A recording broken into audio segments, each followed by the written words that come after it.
The Mommy Wines podcast is a Mommy Wines Network and Emma Don production. Brought to you by Coffee Over Cardio, NakedWines.com, and Zaya Active.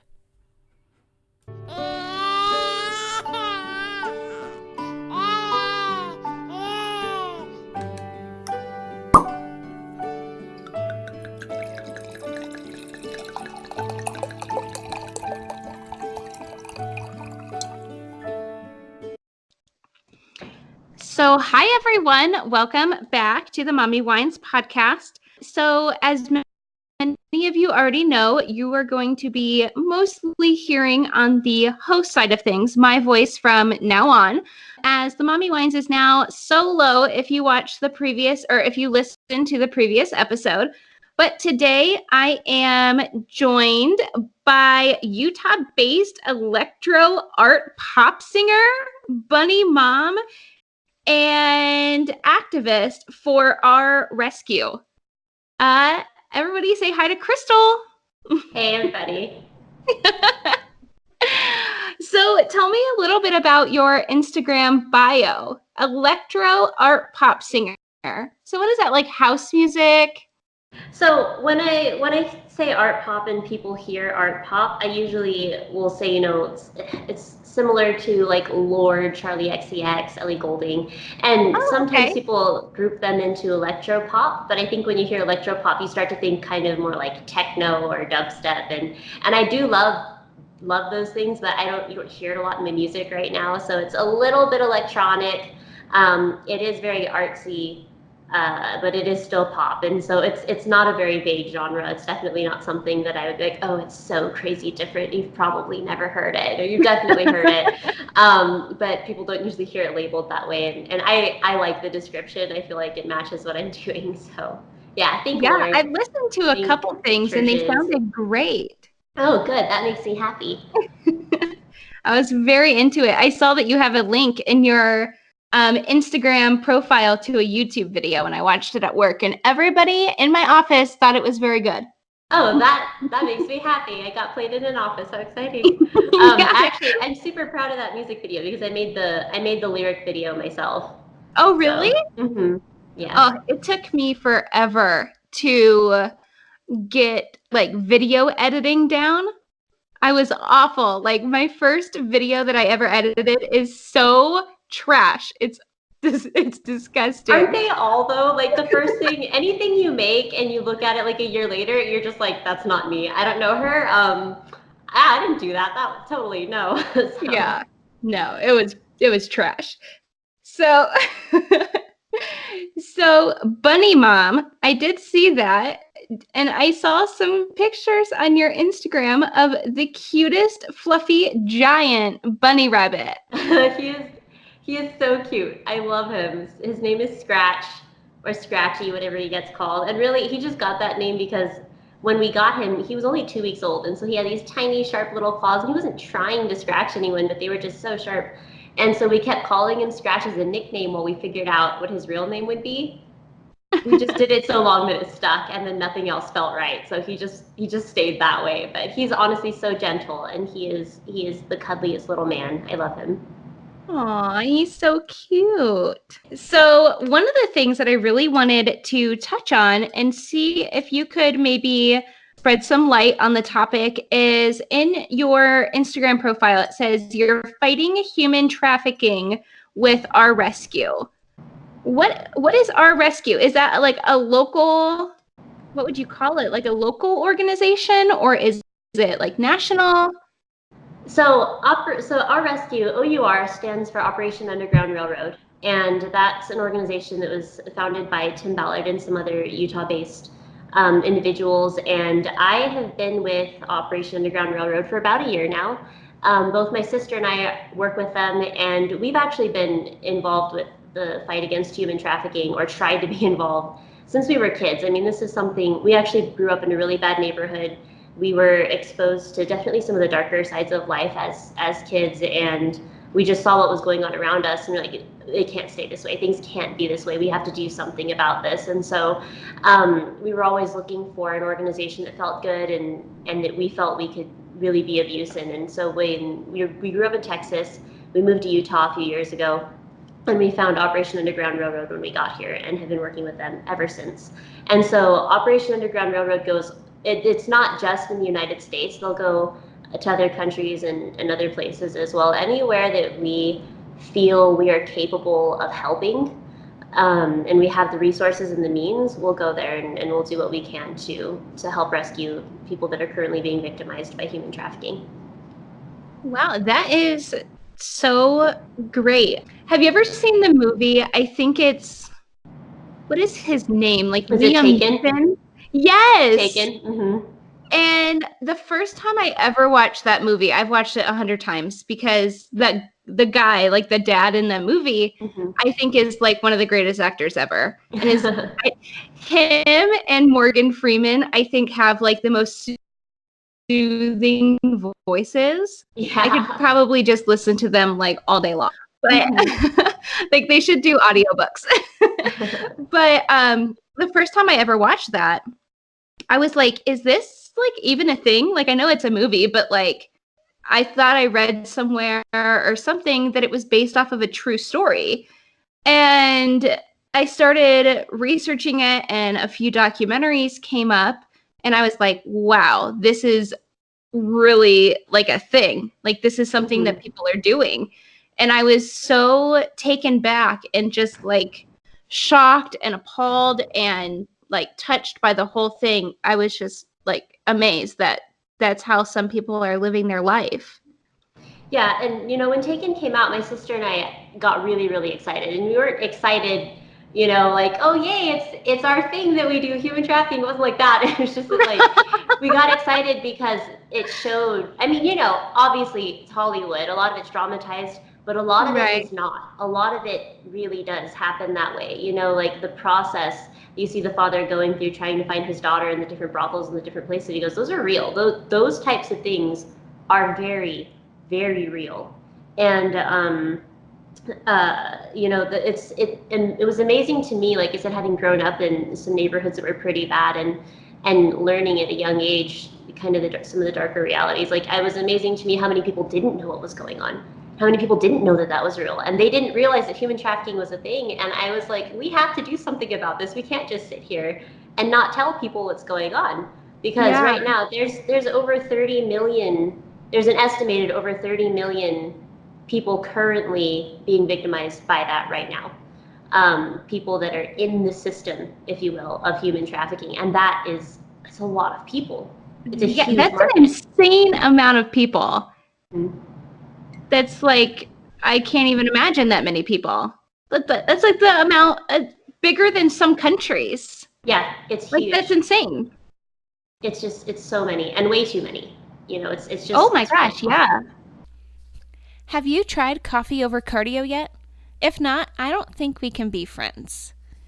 No, I'm just kidding. But seriously, if you haven't tried it, I don't know what you're waiting for. I have been seeing reviews blowing up all over my social media feed. Roasted to order, for females, by females, 100% Arabica coffee. Win, win, win. Not only will you find the most adorable packages of coffee when you click the link below, but they have tumblers ideal for girls on the go, Espresso Fit member-only exclusive workouts that you can do from anywhere, and a cozy clothing line ideal for a basic bee like me. With fresh roasted flavors like messy bun and birthday cake, this is a coffee lover's dream come true. Go ahead and click the link to check out Coffee Over Cardio today, and don't forget to use coupon code 10EMMADAWN. So what kind of things are you doing here in Utah? Like how I do have some listeners. My podcast isn't totally geared towards Utah's demographic, but I do have a body of listeners here that are local. What kind of things are you guys doing here, or how can people get involved? Is it something people can get involved with?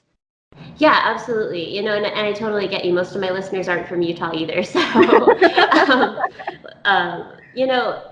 it was so frustrating for my sister and I growing up, seeing how little we felt like we could do. You know, we would sit together at the computer and we would Google it, how to fight human trafficking. And there was so little information.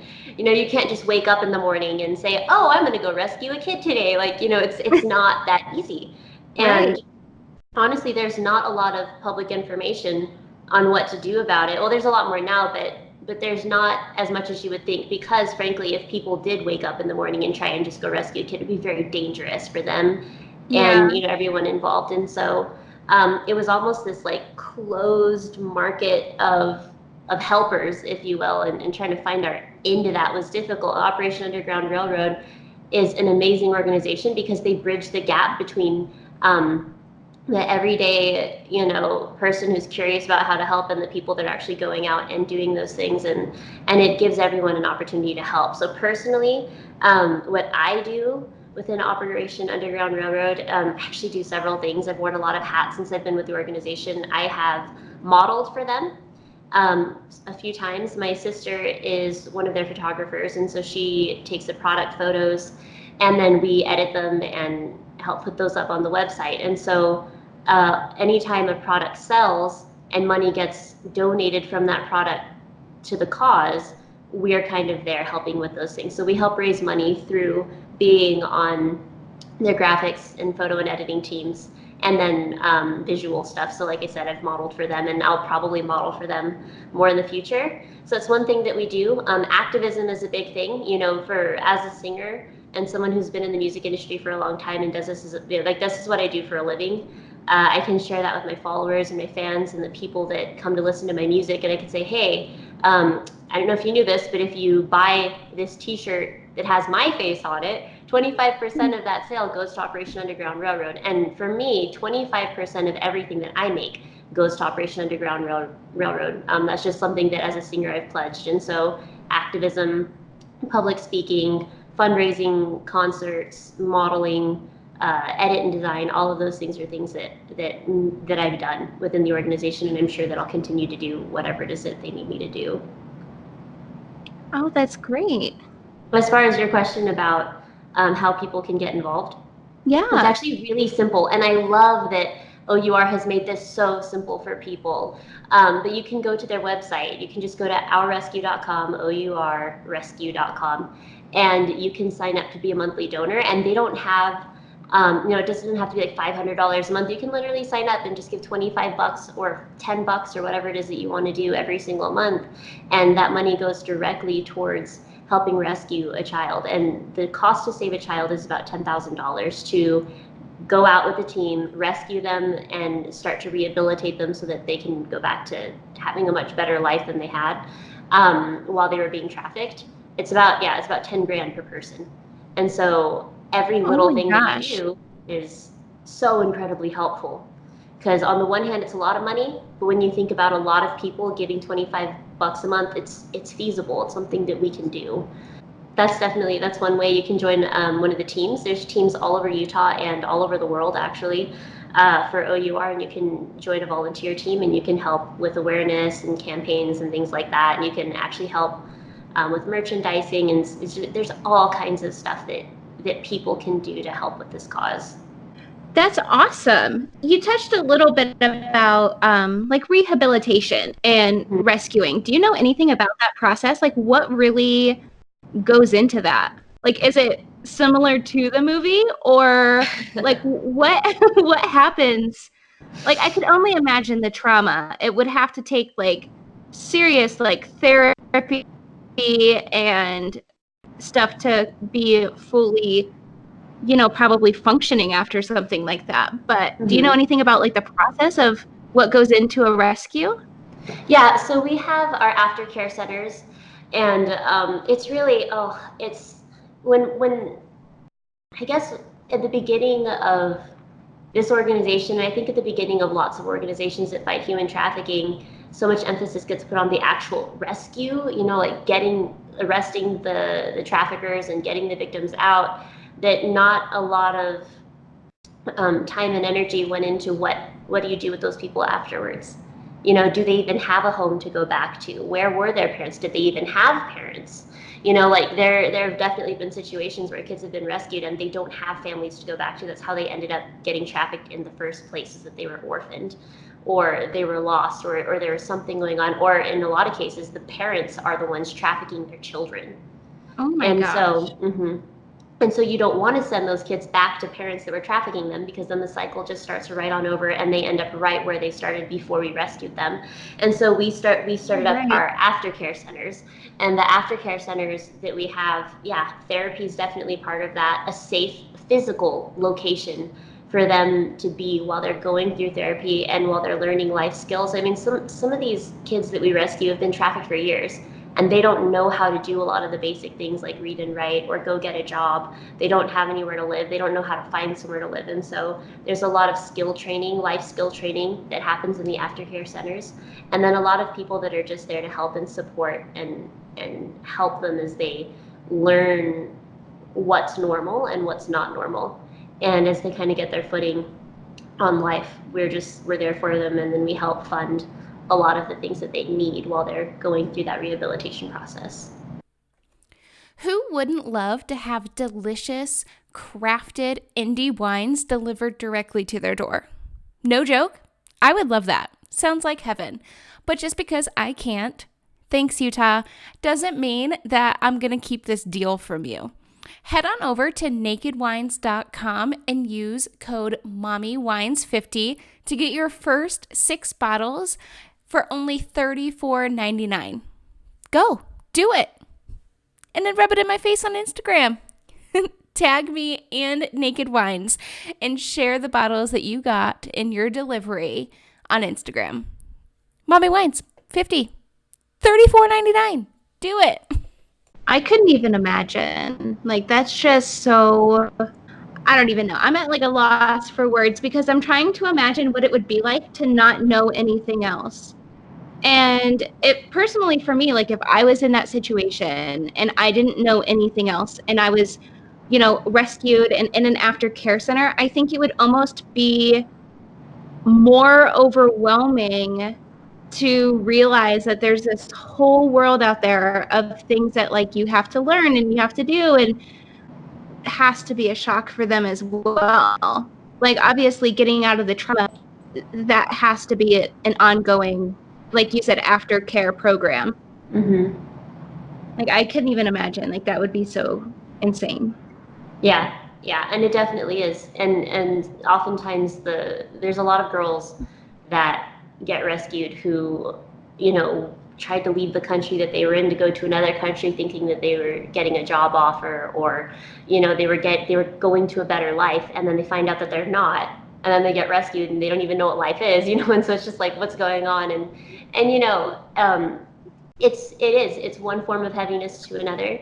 And if you're not there to catch them on the other side after they're rescued and to kind of help them through it, a lot of them, they don't know what to do, So aftercare is a huge, huge part of Operation Underground Railroad. And that's part of what I've loved about being with this organization, is knowing that once the rescue happens, they're taken care of after that.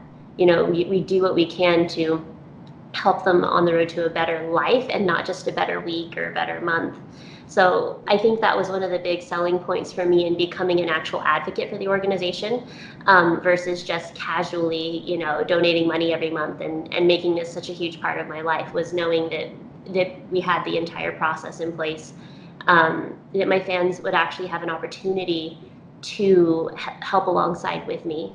This isn't a closed effort. This is an open effort that everyone can be part of. And so that's what I love about this particular organization versus maybe some of the ones in the past that I had looked into working with. I'm happy where I am, Yeah. Well, that's great. So luckily you do have a platform with your music to kind of spread the awareness, but let's rewind. And how did you get into music in the first place? Because we listened to your song, like I said, at my office, and your voice is very unique and it's gorgeous. But how did you kind of get into it? How did you know music was your thing? So, wow. So long ago, I was so little. Really? Yeah. So This is I like a actually born wanted to talent. perform. I wanted to perform my whole life, but as a kid, I was one of those kids. I want to do everything. I want to be a soccer player. I want to be a policeman. I wanted to fight human trafficking. I wanted to go to space. Oh man, I wanted to do literally everything. And I would change my mind on what I wanted to be when I grew up, like every 2 days, And my Okay. parents were just like, oh man, like she's gonna have a hard time when she gets to, her adolescence. Then when she goes to college, like I don't know what this girl's gonna become. She's just a wacky ball of, craziness. And I actually discovered music in the third grade. I had a really awesome teacher. I was in and out of homeschooling. I was a crazy kid. My biggest rebellion was school. I didn't want to go and practically forced my parents to homeschool me so they wouldn't get out of bed. I like refused to go to school. Like, I kid you not, like holding onto the bedpost, didn't want to go. Oh no.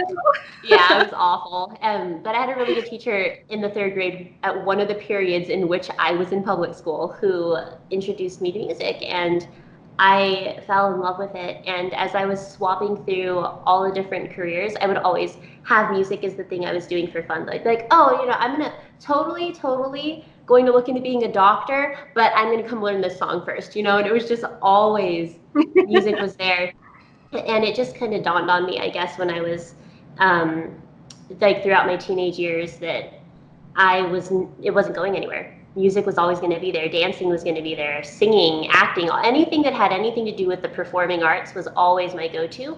And I was like, if I'm going to spend all my free time doing this, I might as well do this for a living. And so Right. that's what I decided to do. And I decided, I want to say I fully dedicated myself at 15. I remember that age specifically was when I was like, I'm going to be a singer, period. Case closed, we're done. Everything else is out the window. But I struggled a lot because of human trafficking. In that I knew that was something I wanted to fight. And so I was like, well, I can't fight human trafficking and be a singer. Like, I have to pick one. I can't do both of these. And it was really, really rough on me because I didn't realize how wrong I was at the time.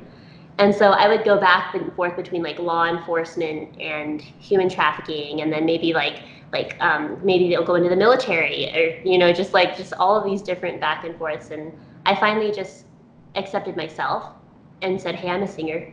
I'm an artist. I'm going to find a way to fight human trafficking through my art. And then when I found OUR, and they gave me the opportunity to do that, I just bawled. Like, I kid you not, I cried for I found out who they were. My sister showed me the Operation Toussaint DVD, which you should totally check out. It's showing them do an actual rescue. And that operation actually happened on my birthday, which was cool. So my sister said, hey, I've got something cool to show you. We'd already talked about OUR. She showed me the DVD, and I realized where I, as a human being, finally fit into this fight. And the rest was history. I've been able to just be a singer and fight human trafficking, and it's been the perfect fit and the best way that I could be involved in this. Wow, that's so crazy. I want to watch the DVD. It's so good. You should absolutely watch it. Now, do I have to order it off of the website, or is it like a downloadable video? You can. I'm pretty sure that you can watch it straight through the website. I'll send you a link. I'll totally send you a link. Yeah, do it. You know what's crazy? When you said that you were going back and forth between wanting to be a cop and a singer, you know who you actually remind me of? Have you ever seen the show New Girl? With like Zooey Deschanel?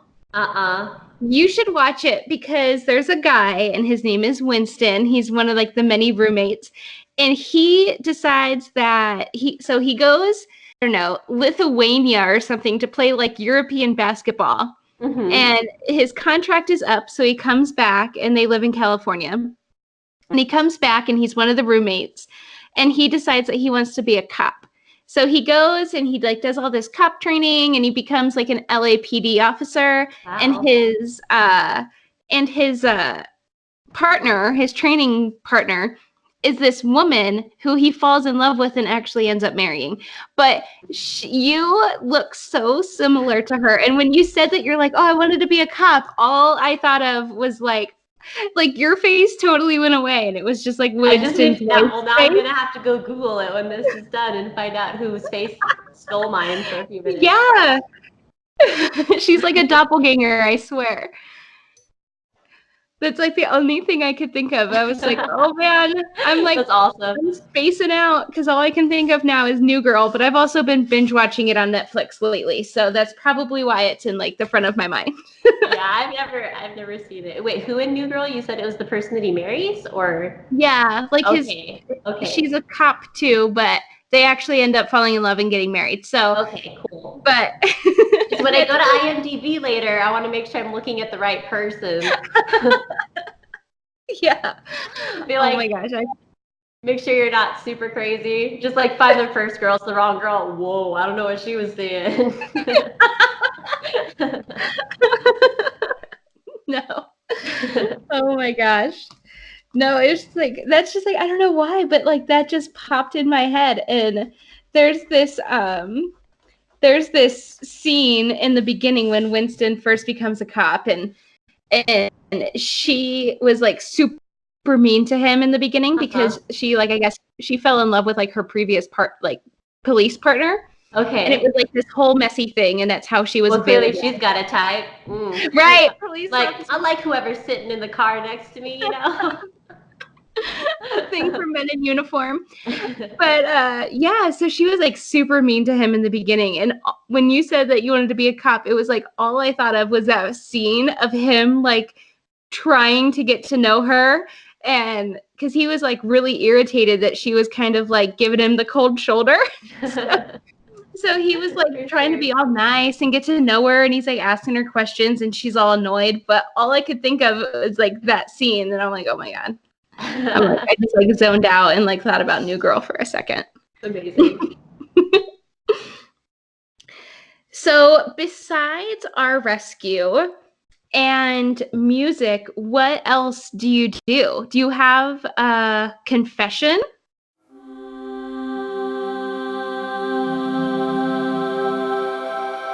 So this is really funny because this is actually the second podcast in a row that this has happened to me on.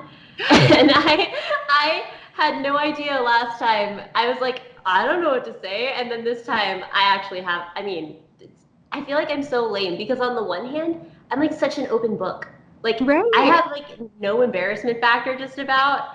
And I just tell people things. So then when the time comes, I'm like, wait, what happened? I said, yeah. I'm pretty sure everyone knows all the wacky things about me. But so my sister-in-law had a baby just a couple days ago. And he is so cute and he is so sweet. And I have to tell you how dumb I am because I am old enough to know better. But they said that she was getting induced. Okay, so she's going to have an induced labor situation. And don't ask me why. I legit thought that if you go in for an induced labor, that it was kind of like pushing a button. You know, they induce your labor and an hour later you have a baby. I didn't realize that this was like, could be like an all night thing. And so I'm like all getting ready to go and I'm all excited and I'm like, yay, in a couple hours we're gonna have a baby and this is gonna be amazing. And so I get in the car, we drive over there, and my little sister's like, are you sure you wanna come? Like you have so much going on and like, you know, I know you're super busy this weekend. And I was like, no. I totally want to be there when the baby's born. I'm down. And she kept checking with me. I was like, why does she keep checking with me? Like, what is this? Like, why is she so concerned about me coming to see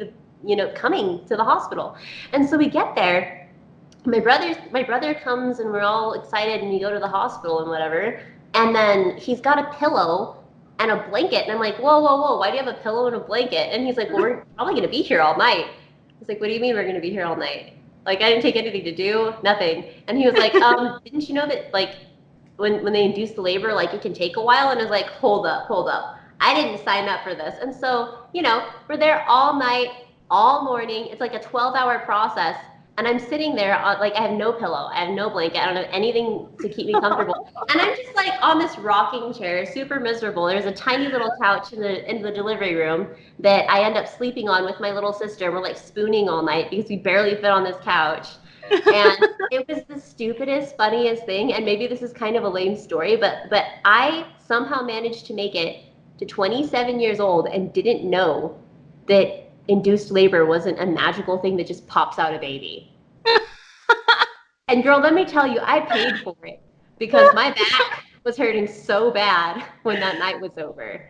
Oh, And man. I got super behind on all of the tasks that I had to do. And my sister was like, wait, you didn't know that? And so we're in the delivery room and I'm like, wait, how is this going to take 12 hours? And everyone's looking at me like the biggest idiot. And they're like, Crystal, you didn't know that it takes a while? Like you thought the baby was just going to come out? And I was like, yes, I did. I thought the baby was just going to come out. Okay.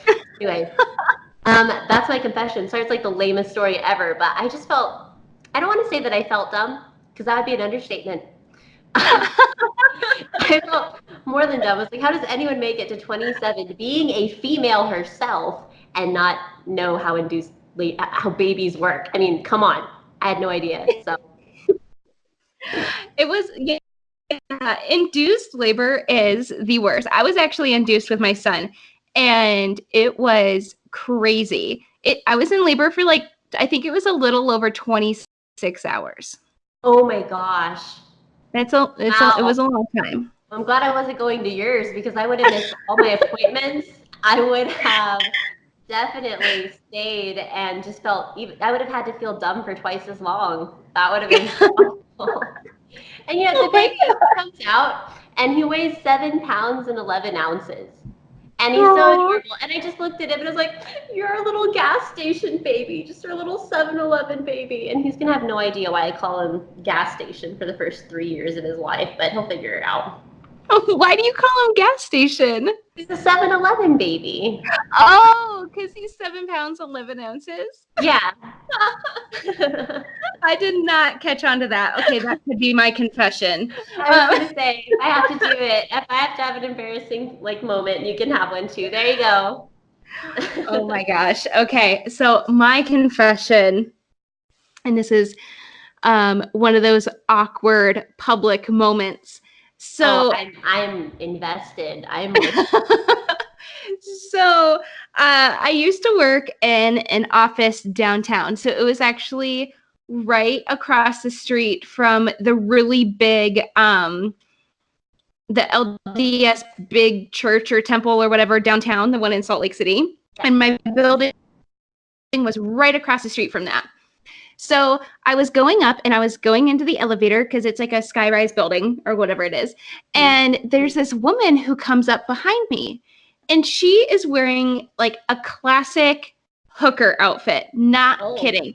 So it is like a beige trench coat, super, super, super high heeled boots, and like almost like a duffel bag that she's carrying. Wow. So I'm like, oh my God, this woman is a hooker if I've ever seen one. And so, okay, I get out of the elevator and I go in, and the first thing I do is tell like my best friend at work that I just saw a hooker. And I'm like, this is crazy. I think I just saw a hooker, a real life hooker. And she's like, what are you talking about? So we go over to where like not a lot of people are, because I don't want to hear it. Like, I don't want anybody to hear this conversation we're having. So we go to like the other side of the office where like we had like an underwriting department, but they all worked from home mostly. So like our desks were like never full. There was never anybody over there. So we went over there and I was like, dude, I saw a hooker. She's wearing hooker boots and a trench coat. I bet she's naked underneath the trench coat, because that's what happens in every movie, like if you're wearing, like you're going to surprise your husband or whatever in the movie and they're always wearing a trench coat, So I was like, oh man, I totally saw a hooker. And she's like, oh, maybe we should go ride the elevator. Maybe we should see where she went. She was on the other side of the office. She heard us talking about her. And she wasn't a hooker. She worked on the other side of the office from me, and I never met her before. I am hurting for you right now. I am sharing your pain. I am experiencing this moment. Wow. Oh my gosh. And she did have a sweater on underneath her trench coat. Oh man, I feel like a tightness in my chest. Like, what is this feeling? Oh my gosh, that is so embarrassing. Did she like hate you after that?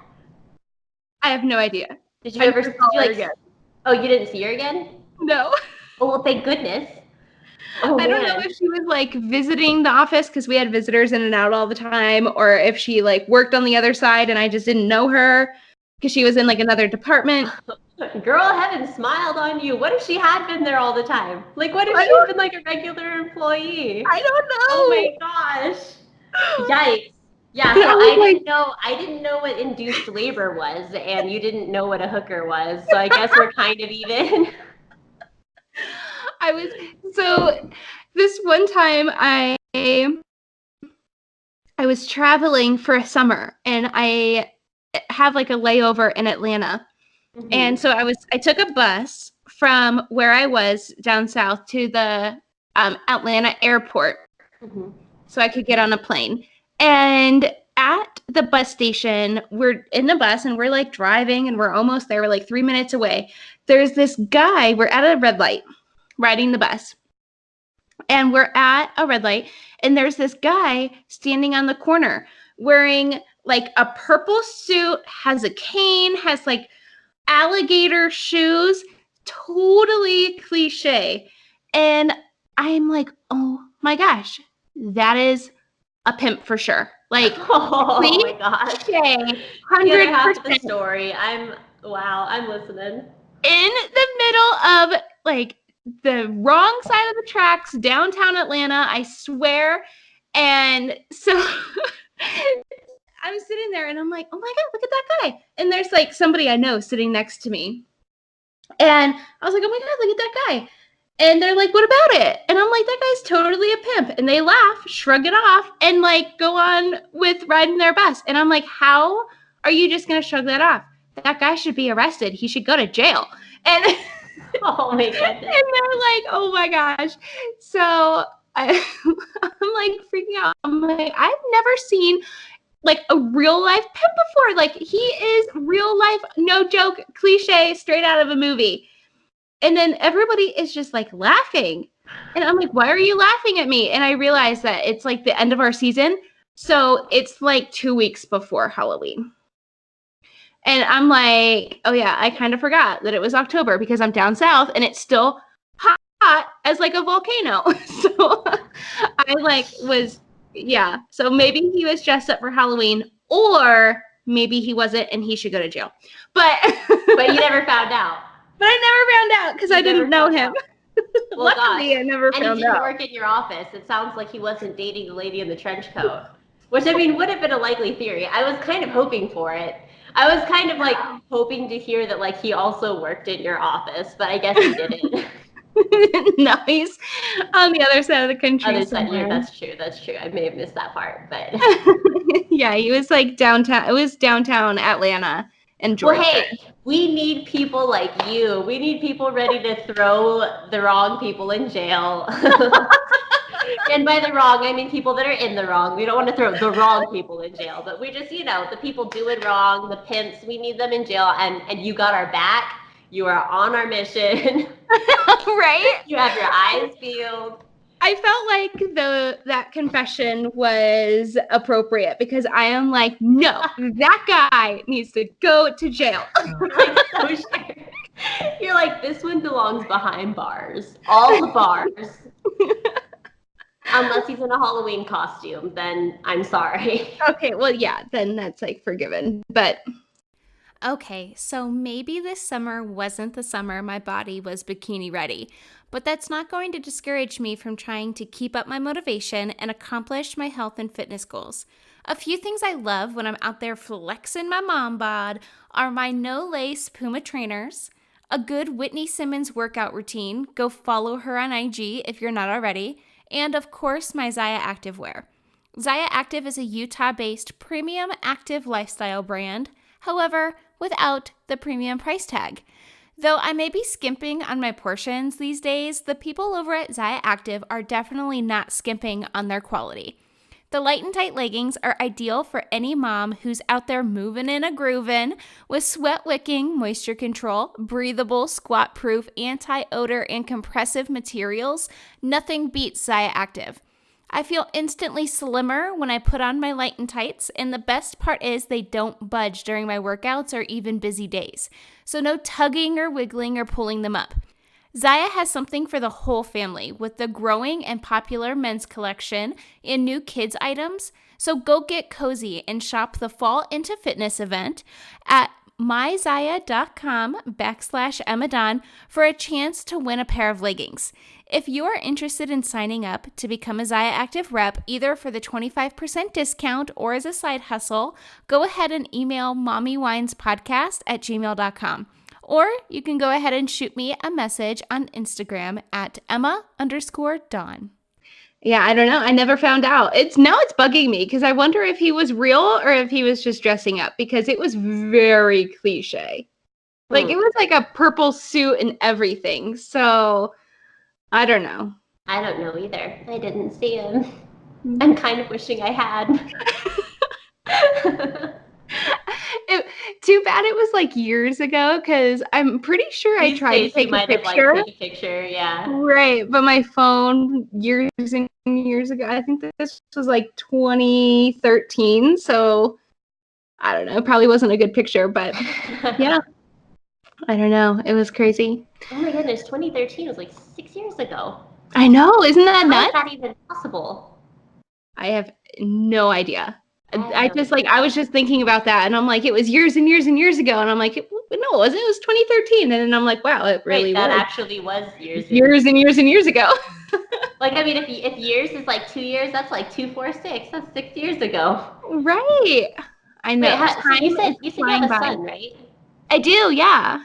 So do you have one kid, or? Yeah, just one. Just Milo. Oh, that's a cute name. Milo's cute. How old is Milo? He's actually going to be 3 years old this month. Cute. Yeah. So cute. That's awesome. He said that he wants to have a construction truck birthday party. Oh, so I guess so cute. I feel like we gave one of my nephews a construction truck birthday party not that long ago. Boys love construction trucks. You're not wrong. I don't know what I'm going to do, but yeah, he's obsessed with trucks. And every time we're driving around, he'll be like bus or truck, or he'll be like big truck, little truck, or like if he sees like construction equipment. So we went to the playground that's over in Copperton. I don't know. Do you know where Copperton is? I don't actually. It's like this teeny, like tucked away town over in the mountains on the west side of Salt Lake. Okay, sure, yeah. And they have a playground there, and it's like a teeny tiny tucked away town. So it's nice that they have like this big park, because there's like no traffic and stuff like you get everywhere else. Yeah.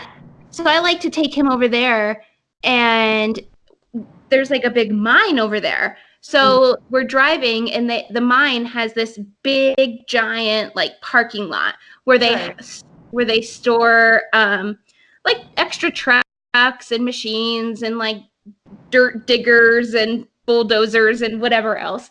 And we were driving by, and he about had a heart attack in the backseat of the car.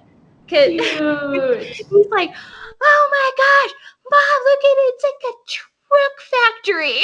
Oh, that's so cute. He was obsessed, and he like so I pulled over, and we get out, and he like runs up to the fence, and he's like, wow, look. And I'm like, yeah, I know, I see them, they're right there. That's so adorable. He is obsessed. Does he ever watch Mighty Machines? He does. My nephews are obsessed with Mighty Machines. They love it. There's a couple cartoons that like he watches that I think are super dumb, but there's a couple that I really, really love. He likes Mighty Machines, and there's another one. It's like Chuck and Friends, and it's like this little what is he, like a dump truck, I think, and his name is Chuck, and Chuck the truck. And then he has like friends, and one's like a monster truck, and one's like a bulldozer, and they're just like so cute. Those two I will watch all the time. I've even put him down for a nap and went back downstairs and like continued watching them. When and you finished it, you're like, it's like a half hour later, and I'm like, wait, why am I still watching this? He's not even here anymore. That's so cute. Share with everybody where they can find you and find Operation Underground Railroad. So you can find me on all the social media platforms. I'm on Twitter, Facebook, Instagram. My name is Crystal Eyes, and but my Instagram tag is Crystal Queek. So QUIQ, Crystal Queek. And that's the easiest way to find me. I've got all of my links everywhere else. My links to everything else is on my Instagram. I always send people to my Instagram first. It's kind of my hub. It's my favorite place to be is my Instagram. So just at Crystal Queek. And then for Operation Underground Railroad, you can find them at ourrescue.org, ourrescue.org. Say that 6 times fast. Right, that's a mouthful. Yeah, ourrescue.org. And there's 1,000,001 ways to help there. And you can always reach out to me. You can reach out to any of the reps. Use their contact form if you want to get involved and you're not sure how to help or how to utilize your talents as an individual. You can always do a monthly donation. If you can't do a monthly donation and you really, really want to do something else, there's room for everybody. There's room for absolutely everybody in this fight, and we'll get you situated. Well, we are going to have to meet up and maybe I can get involved because I have been dying to start up Mommy Wines TV, which is kind of like a video version of behind the scenes and the experiences and everything that I do through the podcast. So yeah, we will have to stay in touch and maybe get involved in one of the local events. I don't know if I'm going to be going across the world or nothing, but any way I can help out here in Salt Lake, I am totally down and available to do. Awesome. That would be amazing. Well, I think that's it. Thank you so much for being on the show today. Yeah, no. It's been a minute since I've podcasted, and this is like the first time I've done like a podcast over Skype. Yeah. I've done like work things over Skype with the recording, but I've never done like an actual podcast. So I'm really interested to see how this is going to turn out because I have so many people scheduled and booked on my calendar that are not in Utah that I'm like, wow, I really need to just like rip the Band-Aid off and figure out how it works. So I'm excited. Well, I'm excited for you and absolutely stay in touch. Yes. Well, thanks for being my guest today. You are so welcome. Thank you for having me. If you enjoyed this episode and want to listen to more podcasts brought to you by the Mommy Wines Network, go check out themommywines.com and make sure to subscribe to our email newsletter. More projects are coming soon, and by subscribing, you'll be the first to know when they are released. Did you know that we have a Facebook group? Head over to Facebook and join for fun contests, giveaways, special deals, events, and more. A special thanks to our sponsors, Coffee Over Cardio and Anchor. And don't forget to leave a rating and review wherever you listen to your favorite podcasts. Until next Wine Wednesday, Mamas, parent and drink responsibly.